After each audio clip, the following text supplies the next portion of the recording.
Did you know that there are approximately 5,000 trucking-related fatalities a year in the United States? One of those factors is winter conditions. Hi, I'm Randy Blue with Sherman Brothers Trucking. As a professional driver, it's important for you to anticipate and be prepared for winter environments. The better prepared you are, the better your chances are of making it home to your family.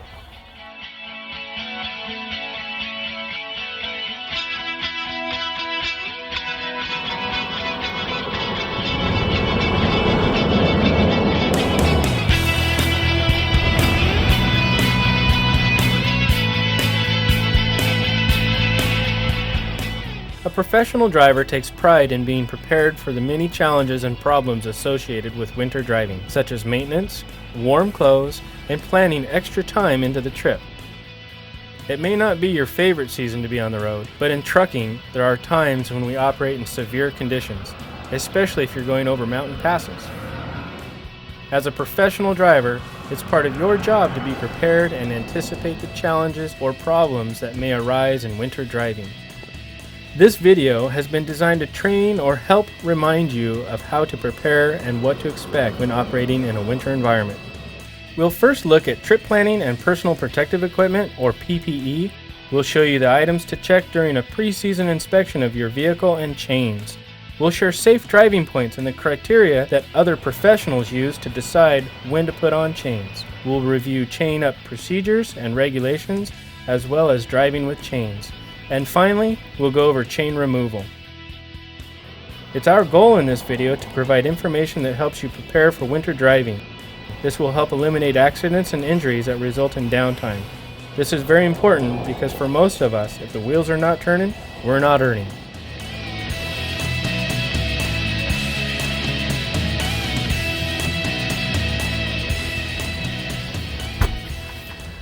When getting out of your truck in winter conditions or any other time, it's always important to use a 3-point of contact, any 3 limbs at one time.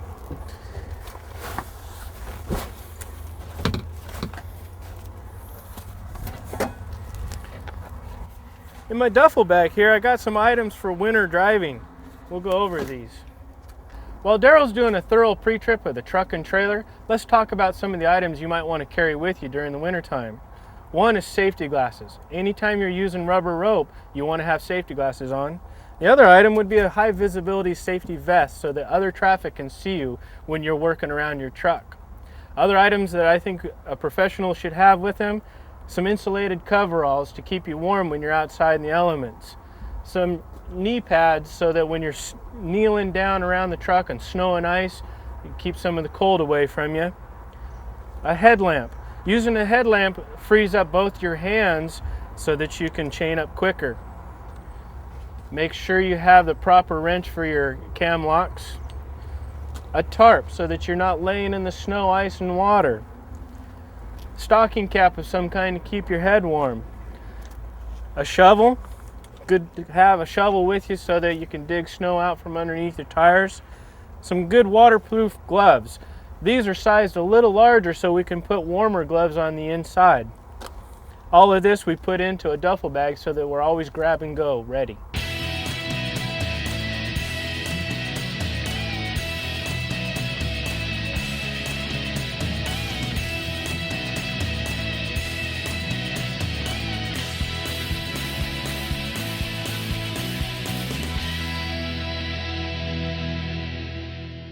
Prior to operating in winter conditions, you want to check your equipment. Start with your chains. You want to inspect your chains here at the yard so that if anything's wrong with them, you can get them repaired or replaced. Things you're checking are your cross links to make sure they're serviceable, and your hooks, make sure they're not damaged. Now that your chains are inspected and they're all in order, you want to hang them.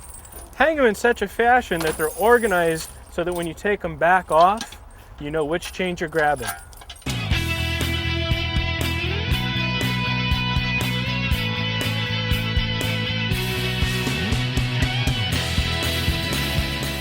We've completed our pre-season inspections. Now it's time to do a pre-trip inspection. Additional items that you'll want to cover when you're doing a pre-trip in the winter is your antifreeze levels. Make sure that it's appropriate to the conditions you're going to operate in, and make sure that you have winterized windshield fluid. Other trip preparations that we've made is we've checked with dispatch for routing, we've checked on the weather and road conditions ahead of ourselves. We've even thought about where we might potentially have to chain up so that we are well prepared for it. The other thing you want to check for or be aware of is fuel stops. Where are you going to get fuel so you don't run out?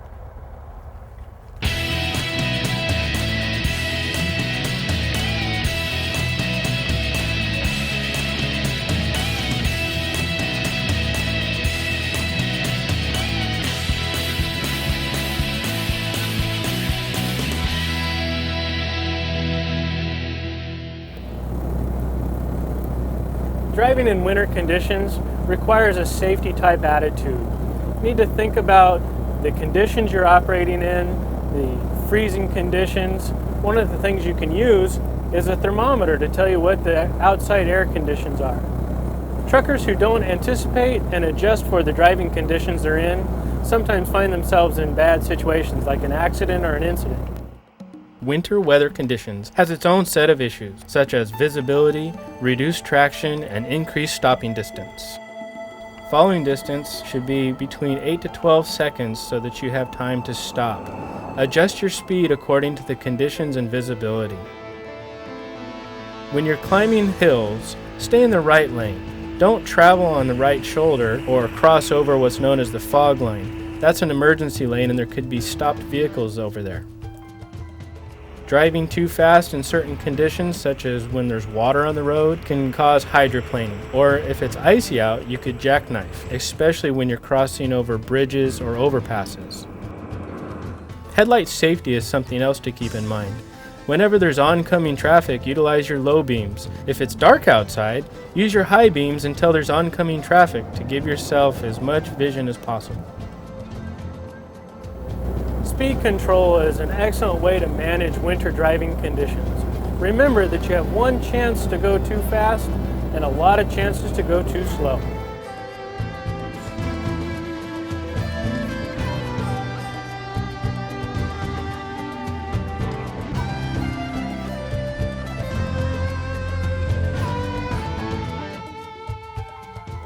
Prior to this trip, Daryl has planned out his food, fuel, and safety checks, one of which is a good safe place to chain up his truck. Observe changing road conditions and be ready for the changes. You should be ready to put your chains on because you practiced and did all the pre-season work. Here's some things to watch for. If your temperature gauge goes below 35 degrees, or no spray coming off the tires on wet pavement could be an indicator of a frozen roadway. Before conditions get worse, be thinking about where pullouts are for safely putting on chains. Sometimes this means stopping earlier. A seasoned driver once said, "As soon as you start arguing with yourself, it's time to put on the chains." Here's a few do's and don'ts. Don't use your exhaust brake going downhill in slippery conditions. Don't use the trailer handbrake in slippery conditions. Do use all brakes in a combination going downhill. Be in the proper gear starting at the top of the hill, that way you won't have to try to shift. Sometimes it's better to run a little while on dry pavement with your chains on than wait until it's too late to put them on and have an accident. Additional indicators for chaining up are that it's legally required or that you're seeing lots of snow on oncoming vehicles. Another source is the CB. Make sure it's somebody you know and trust. You'll also notice changing weather and road conditions, and that you as an experienced professional driver will need to make the determination if it's time to put chains on. Also, if you have a safe pullout location, or state police maybe are pulling people off and telling them to chain up.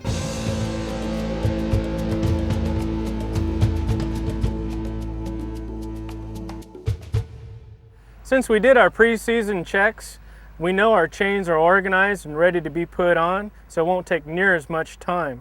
Some of the things you're looking for are the cams down so that when you drape them over the tire, they go into position. You want to make sure, since we figured we're going to roll forward, we put the hooks on the back so you don't run those over. When you position, tuck in the leading edge of the chain under the tire. When you got all of your truck positioned with chains, then you come up and make a mark on your tire. That mark on the tire that you're going to put in is going to be a quarter turn. So you draw the line here and we're going to roll the truck forward And so this line needs to finish up here at 12 noon. That tells you that your chains are all in the position where you can hook the latches.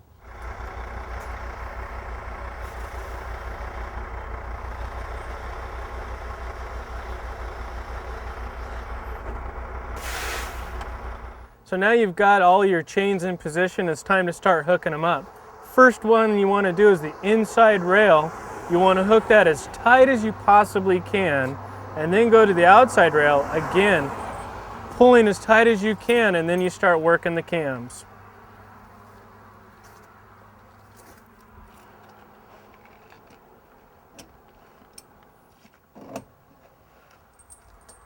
Now that the chains are tight, you want to roll back and forth, depending on what conditions will allow for, and try to do 15-20 feet. What that'll do is it'll seat your chains, and then you go through and retighten them, and then it's time to put the bungees on. Remember to wear your safety glasses. Now we've rolled back and forth and we've retightened the chains. It's time to put some bungees on to secure it and help keep it tight. The idea is to lace it back and forth, creating some of a star pattern.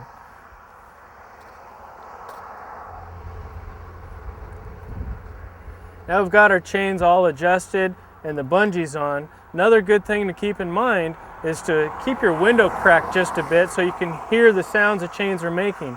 Because sometimes when they get loose, there'll be a difference in the sound. A loose chain can either tear itself up, or if they get really loose, they'll tear off your quarter fender.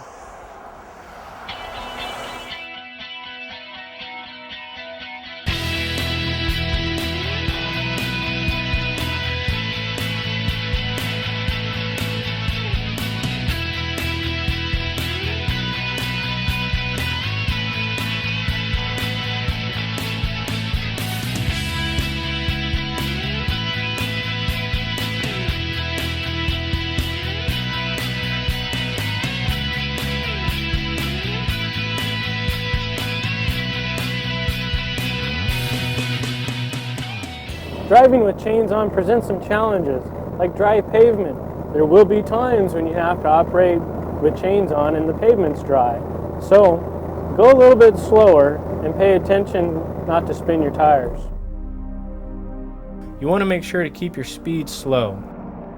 Even in snow, you should never exceed about 35 miles per hour, or what conditions indicate. Keep your window open just enough so that you can listen for changes in the noises that your chains make and detect problems early.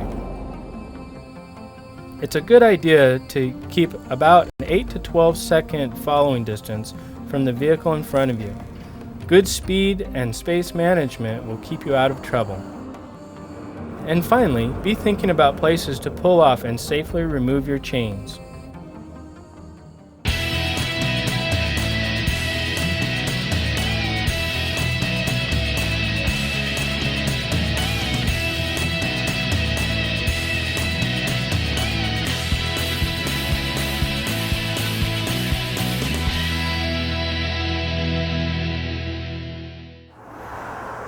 Taking the chains off is basically just the reverse order of putting them on. The one thing you want to do when you take them off is make sure that you pull all the excess chain out from underneath the tire so that when you roll off the chains, you don't roll over the hooks of the chain. Anytime you're on the traffic side of the vehicle, make sure you're paying attention to what traffic's doing around you.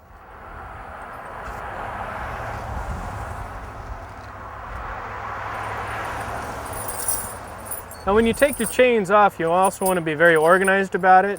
Inspect them as you take them off. Now at this point they're ready to roll out. You're ready to roll the truck off the chains. And if you notice, the hooks here are out of the way so you won't bend them. So now that the chains are off, inspect them, make sure they're still serviceable for the next time, and organize them as you hang them on the rack.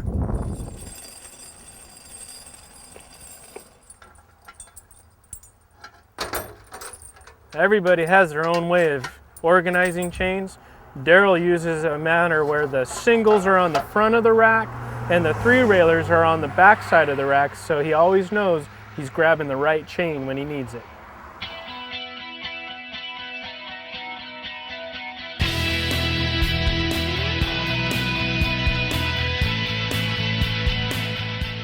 This video doesn't cover every aspect of winter driving. If you need more information, seek training from your company or other trusted resources. The goal of this video is to provide you some helpful tips and best practices to get you home safely. Thank you for watching.